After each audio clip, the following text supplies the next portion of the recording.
Okay, great. This is a great question. I think your exam questions should tend to look like this, where you have tables and you have information about the budget. I've highlighted several times that the point of the budget is to tell us what's going on, if you like, per unit, and then we can now apply that answer. I'm sure I've repeated this several times. You're probably sick of hearing it, to the actual number of units, because that's what we're interested. Variances happen on the basis of the actual number of units. This just helps us to get what the standard cost should be, right? Well, this and usage, of course, um, what the standard and what that usage should be. So I'm going to just draw my um, chart again, and let's look at what's going on here.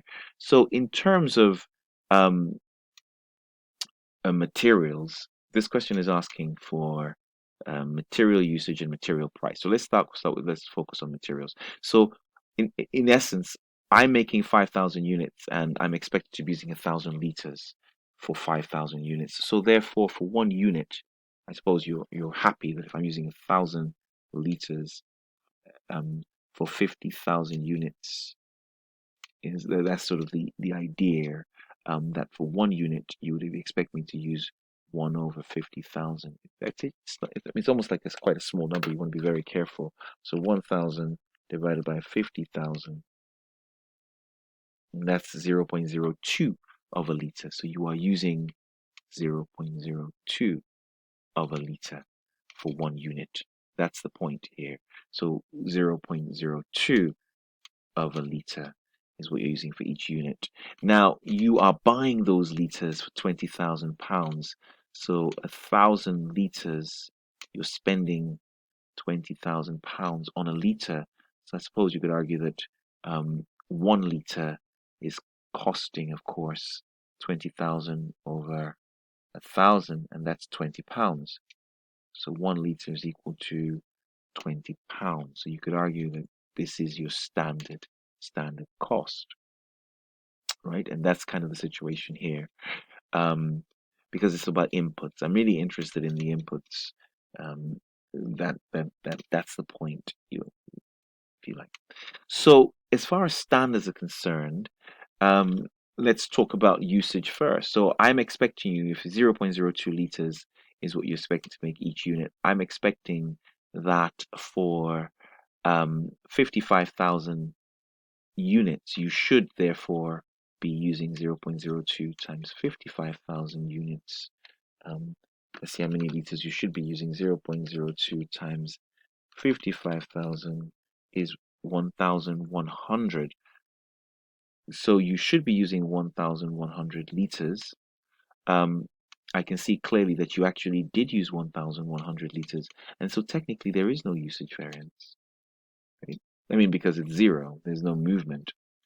What I can see though is that you should be spending £20 on that. And let's see what you did. So you should have spent £20 on those 1,100 liters, and you should have spent 22,000. That's what you should have done, 22,000. But the question tells us that you spent 23,100. So you exceeded that. So there's a figure here. It doesn't really matter what it is that you actually did.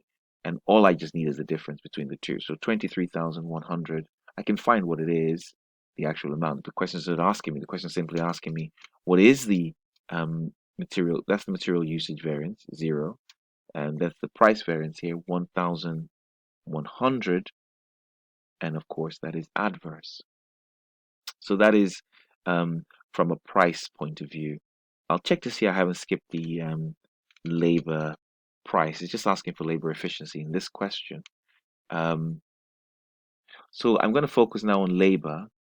It's just giving myself some space. I mean, this is recorded, so you can always go back and actually see the question. Just going to go back and see what's going on with labor. And so with labor, you observe that you should spend, it says it here, you should spend 4,000. Just give me clean up a little bit. You should spend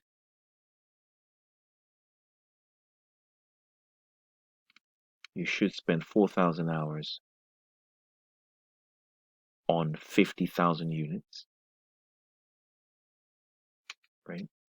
So therefore, on one unit, is you are doing 4,000 over 50,000 units. So 4,000 hours divided by 50,000 is 0.08. So you should be spending 0.08 hours on a unit. You should be spending 0.08 hours on one unit. Okay, so what happens? And the cost of a unit literally is £8, isn't it? Because 4,000 times 8 gives you 32. So 4,000 total cost is 32. So each hours. So I can put 8 here. So now you make 55,000 units. So let's look at that. So 0.08 times 55,000. Well, let's see what we have. 0.08 times 55,000 is 4,400. So you should have spent 4,400 hours. What did you do? You did 4,950 hours. So we have a variance straight away. And that variance, of course, minus 4,950, that's 550 hours. So variance of 550 times 8. Yes, so because that's the standard. 550 times 8 is 4,400, interestingly enough. So that's 4,400 adverse. And I believe, I don't think I've missed anything. Yeah, that was that. Um, yeah, that is exactly the same question as question 72. So you can apply literally the same principle in 72 as good revision. Okay.